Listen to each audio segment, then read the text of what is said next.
Hello, all of you vaingloriously wonderful people. This is the Weeny Dynasty, and I'm about to find out if it'll off-road.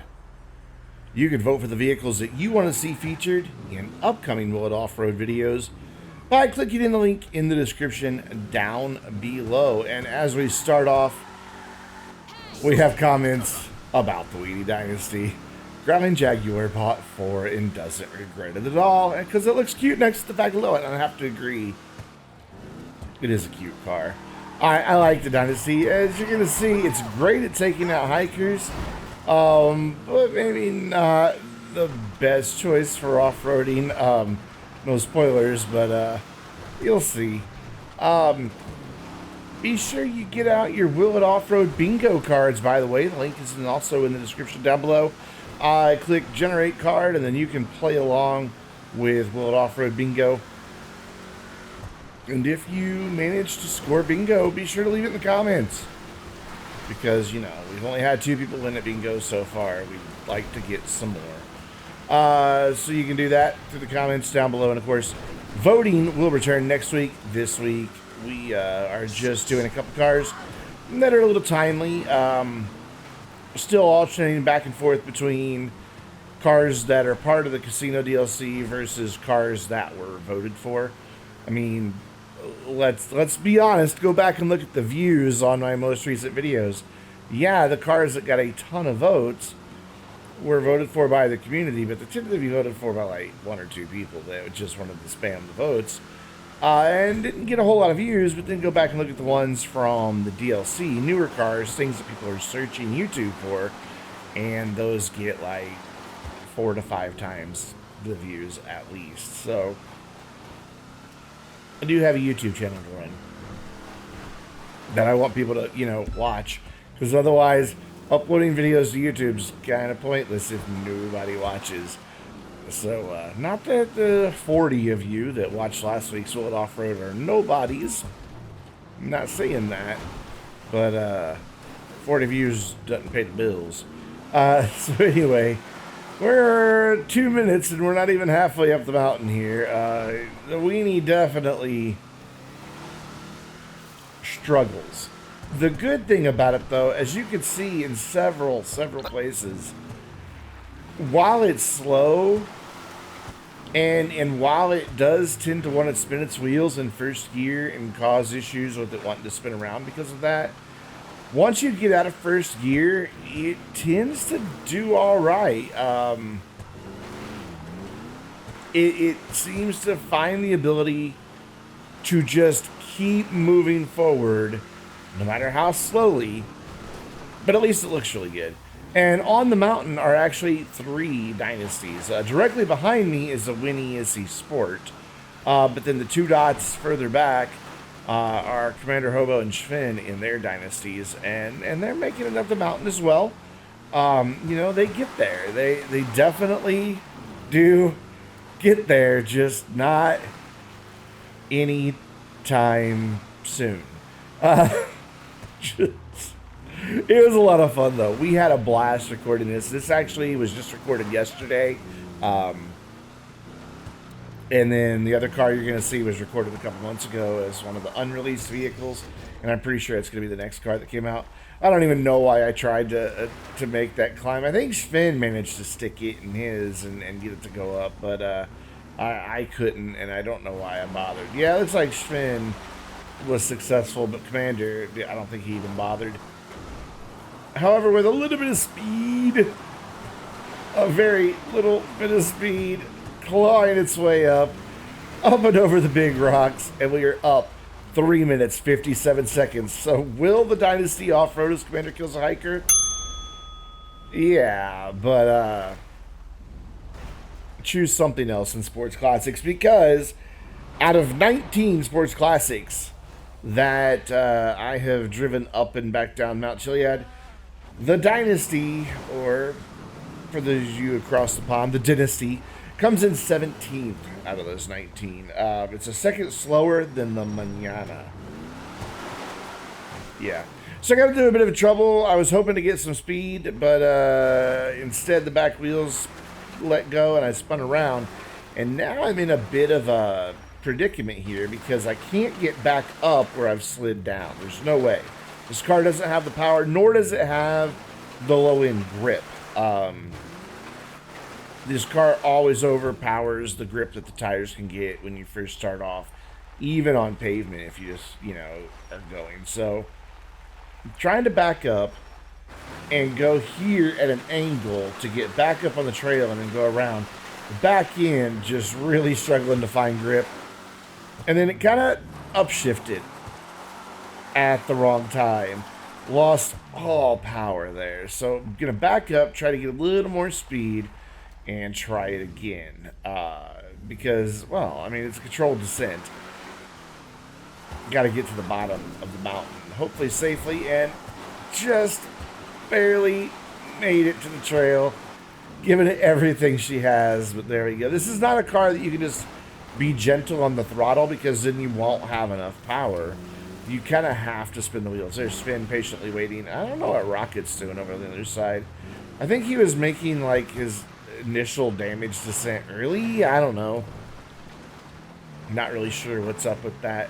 But something about he needed to go, but then he saves for the damage descent. But it's weird. I don't really remember.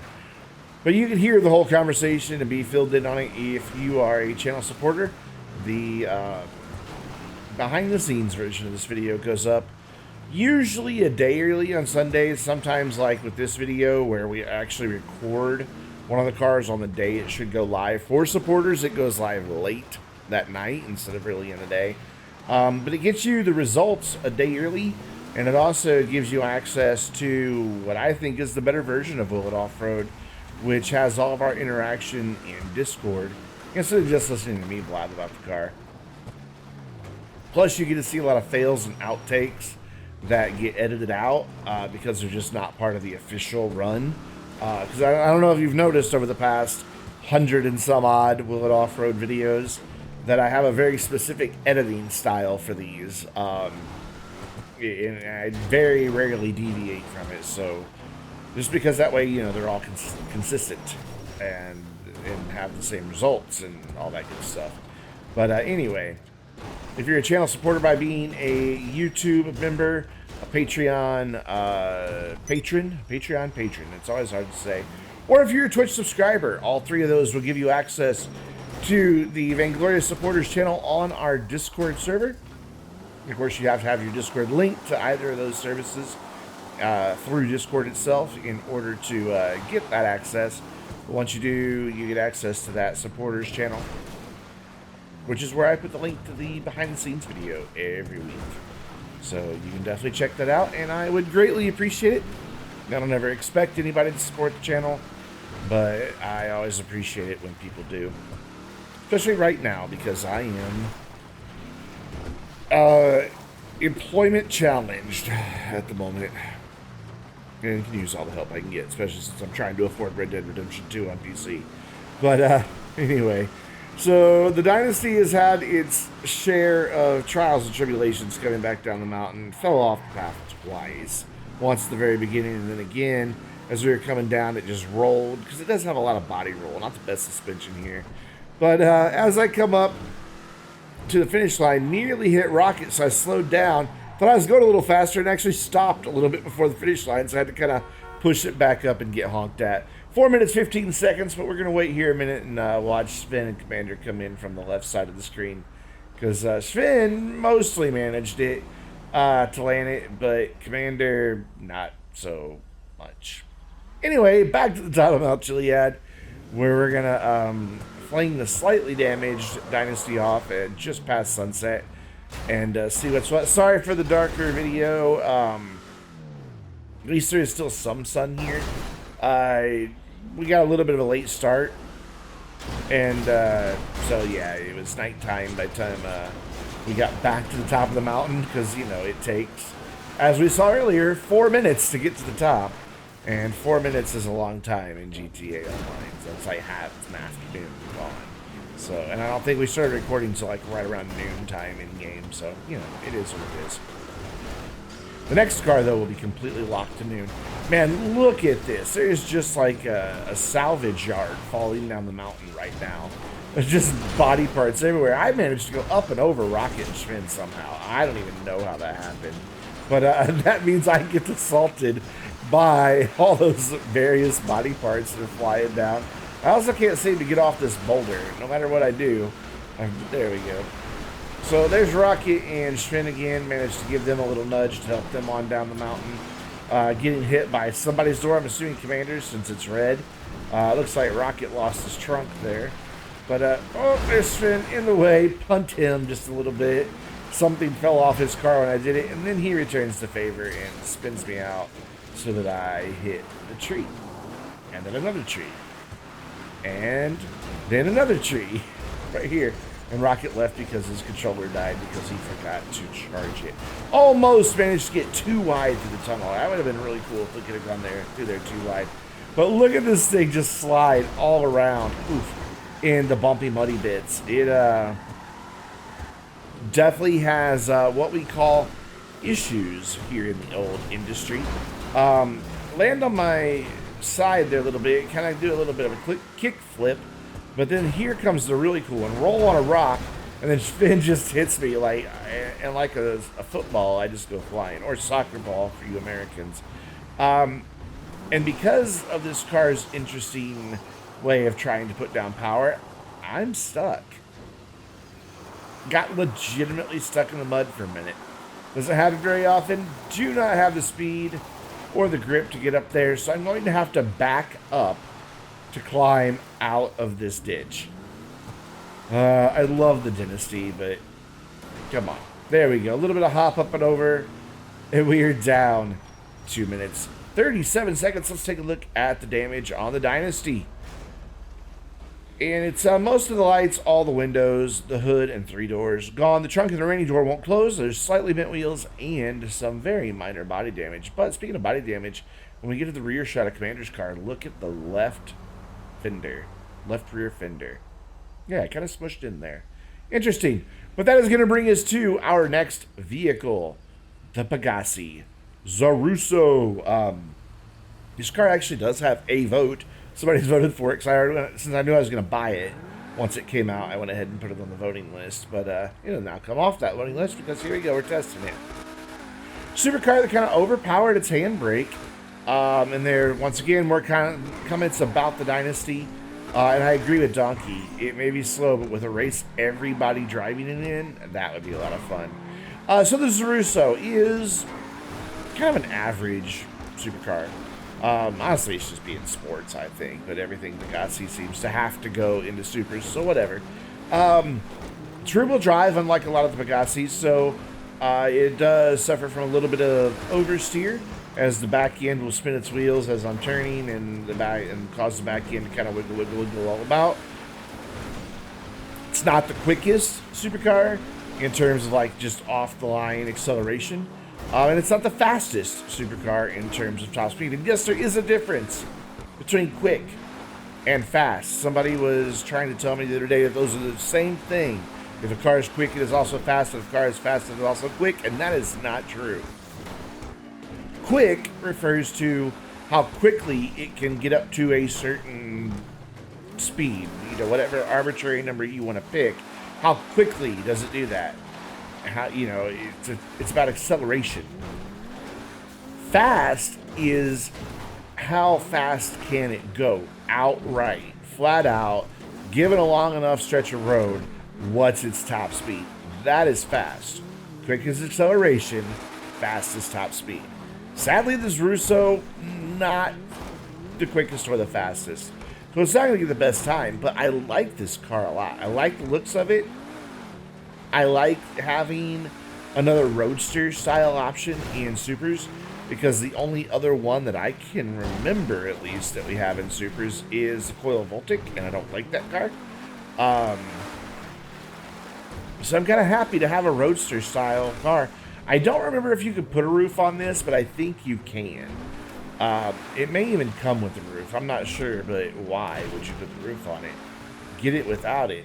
Get it without it. Get it without it. Oh, wow, Michael, rude. Takes out 2 hikers and then curses at them. What in the world? So, you know, we're doing okay as far as a climb up the mountain, but it's nothing special. I mean, we've been getting times much faster than this, especially with a lot of the newer cars and a lot of the latest testing. So, even though it's, you know, coming around at 2.5 minutes and we're just about to make the final climb, it's still not going to beat out all that much. But we're making that last climb. Back wheel struggling to get a little bit of grip. Up and over, right by some hikers. So will the Zorrusso off-road? Sure. If you have to take supercar off-roading, it'll do fine. That time makes it 13th in supers out of 36, so top third-ish. And 37th overall out of 245. So, you know, not even breaking into that top 25 of cars. Barely in the top 30, honestly. So, or the top 40, I should say. You know, so nothing too special, but who cares? It's a nice looking car. I'm not sure about the color I have on it. I think maybe a different color would look better on this car. But, fun fact is that I recorded every single unreleased vehicle for Will It Off-Road in one sitting. So at the time, there were still 8, 9 cars that were unreleased. Ouch, that was a bit of a crash. And so it was literally, you know, each recording took me about 15 minutes because since I'm able to use PC mods in single player to not only spawn the cars, I can also just teleport to the top of the mountain, not have to drive back up, so I saved myself a few minutes there. I can just auto repair the cars, and I can auto upgrade the cars through a menu.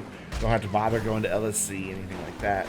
So it saves a lot of time, but still, doing a lot of them all in a row like that, yeah, takes a few hours. So by the time I got to this one, I may not have been making the best design choices. I do like the stock wheels on this car a lot, though. They're quite nice. Let's see how it does on a jump. So I've not really been paying attention. And the answer is okay. It gets a little unsettled on the landing, though. And I think that's what happened when we ran off earlier. The main thing is, though, that over some of the bumps, it's having trouble keeping its composure. And making it just a bit tricky to keep in line. And, of course, that back end, every once in a while here in the dirt, is letting go as well. And things like that happen. We just spin around. It also seems that the back end wants to bump up off the ground a little bit. And then that can cause some weird things to happen as well. So not the easiest controlled descent, but nothing too terrible. However, the tree of many crashes making a cameo in Will It Off-Road. It's been a while since cars hit the tree of many crashes. I think it happens a lot to other players that are in the videos. But for me, I don't usually hit the tree anymore, so surprising. Anyways, back down on the asphalt, I overcooked it.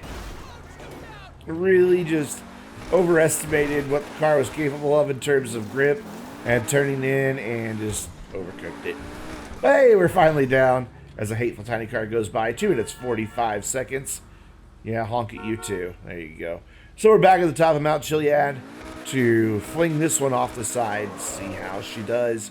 In terms of damage, of course, there's already a little bit of scratching in the paint. A couple lights are missing right now. But it's going to get a little bit worse by the time we get to the bottom, so just hang on. I am looking forward to this card. I'm pretty sure it is going to be the car this week, because it looks like Rockstar's back to alternating between the two in-game websites. So that means that it's going to be an interesting release for Halloween. I thought it was going to be the Rampant Rocket would be the Halloween vehicle, but if I'm remembering right, that would make the Peyote Gasser the Halloween vehicle instead. So maybe they just won't do one Halloween week and just do the older Halloween cars again, be like, hey, here, you can buy them again if you never bought them before. Which I already own all 3 of the Halloween vehicles, so I can buy them anytime I want. I can buy 20 of them today if I wanted to. But only on one character, so I only buy them on my second character. He gets all the really fun, quirky cars. The first character gets all the serious stuff. And that's pretty true. Wow, we've got a bit of an engine battle going on. Not a surprise, though. The engine is in the back, and the back has taken some pretty big hits. So yeah, there is definitely an engine rattle taking place. It's not super loud, but it's there. And backing into a telephone pole certainly didn't help matters any. Getting thrown all around down here in the bumpy, muddy bits, rolling even. Wow. Yeah, definitely a struggle. But hey, you know, with the door off, it looks even more like a roadster now. You know, just totally open air. Just take the body off. Just drive the frame around. Into the wood pile. Around the wood pile. And we are down and into the road. 1 minute, 50 seconds. 1 minute? 1 minute, 50 seconds. 50 seconds, I just give up on English. So most of the lights and windows are gone. The left door is gone. The engine cover and the right door will not close. It has bent wheels, slight body damage, and that engine damage that I mentioned. And that is going to do it for this edition of Will It Off-Road. Be sure to go vote for the vehicles that you want to see in the next Will It Off-Road, because we will be recording that this coming Sunday. So your votes will determine what we record this Sunday. So go vote, go vote, go vote, go vote. And until next time, I'm Brandon, reminding you to stay vainglorious.